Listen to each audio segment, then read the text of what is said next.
I saw some of the paintings here, and I could see a lot of Krishna. Yeah.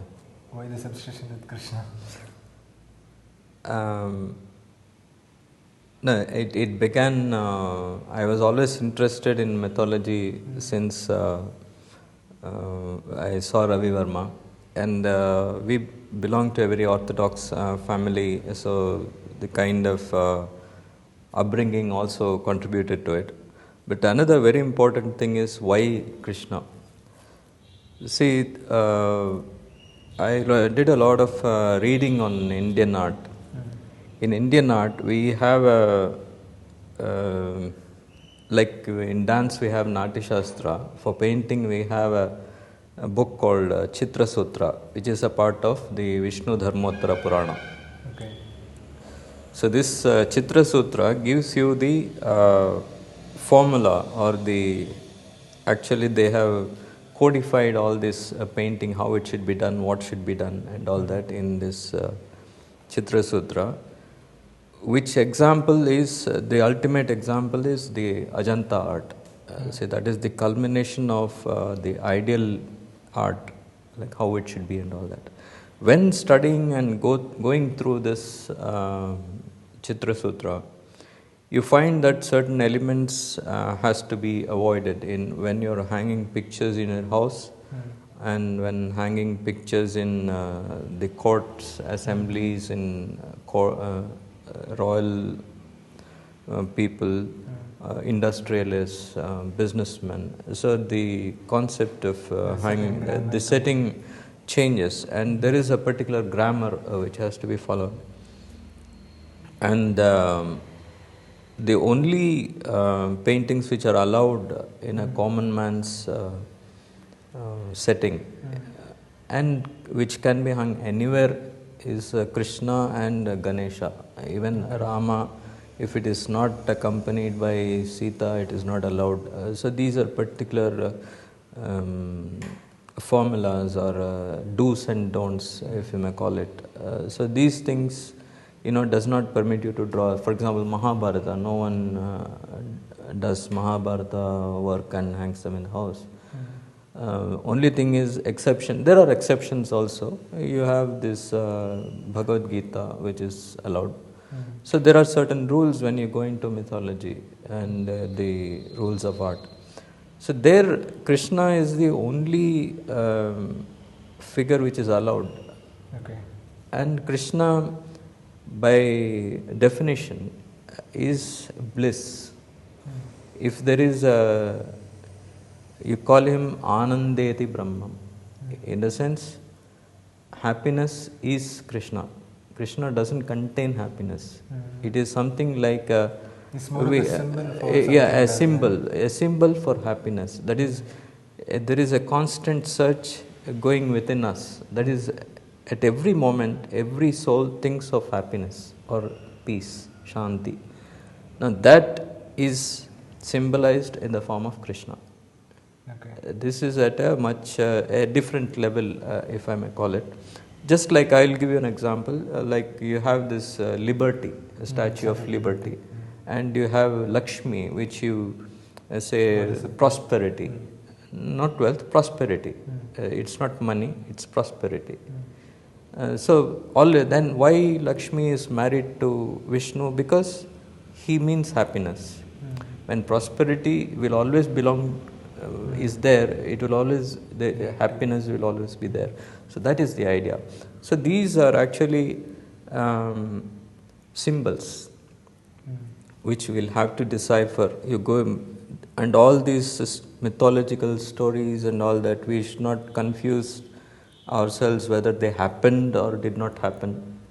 We have to find what it means, because the wiser people, those sages, have condensed all their ideas into stories for the common man to understand.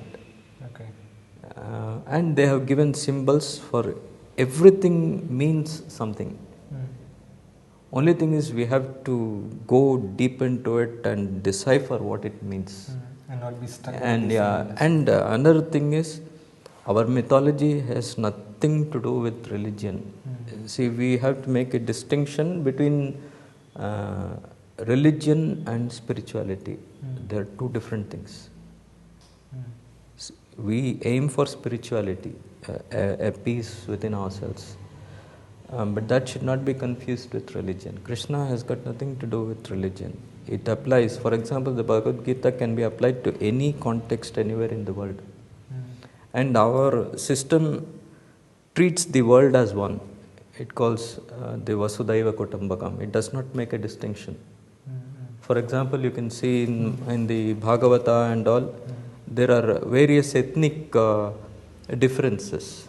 For example, when they mention about Kapila, the sage Kapila, it says he has blonde hair and blue eyes. And certain sages have been given the description of being Mongolian in nature. They belong to Afghanistan, Iraq and all that. So the concept is so universal. It is not specific to any geographical entity. So the thing is, we have to find out and decipher what they say.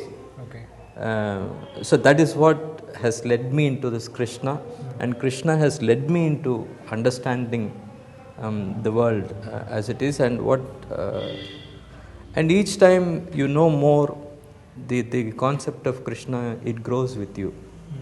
So I find it peaceful. What is it about? What is the theme of this painting? Yeah, this is the relatively large and see, usually we in the south and in the north, even in Badrinath and all these temples, we have this concept of Bhagavatam, a Saptaham we call it. That is, it is narrated in 7 days. A person is cursed to death. And he says, what can I do to make something out of these 7 days where my life will become fruitful? So that is when this Bhagavata was uttered by sage Shuka, and leave all those details. It was a stories uttered to a person, the king Parikshit, who was condemned to death. Now, the thing is, every man here, Parikshit is not an individual. It is for the sake of the common man. They have identified a person and say, you do this. It talks about evolution. It talks about evolution of the human mind, and that is what it talks about. And in visual terms, it is the thing is, you have to explore, and you have to go beyond the surface. For example, it talks about Dhruva, and Dhruva means something fixed, a fixed belief. It is not a person. So when you have to get a particular belief at a young age, it is Dhruvam. Dhruvam means it will happen, it is so. That is called, the meaning of Dhruvam in Sanskrit is fixed. That is why you call the North Pole, pole star. It is fixed. So that is the idea of Dhruvam. So unless you understand that, you will not make any sense out of this. And what is the name of Dhruva's father? Uttanapada. Uttanapada means a man who is reversed. And who is reversed? It is the baby in the womb. So if you can get to know and identify as to what he is talking, then the stories vanish. It is the ideas which remain. When you are talking about ideas, I can relate it to the TED concept. That is all about ideas that spread. Ideas.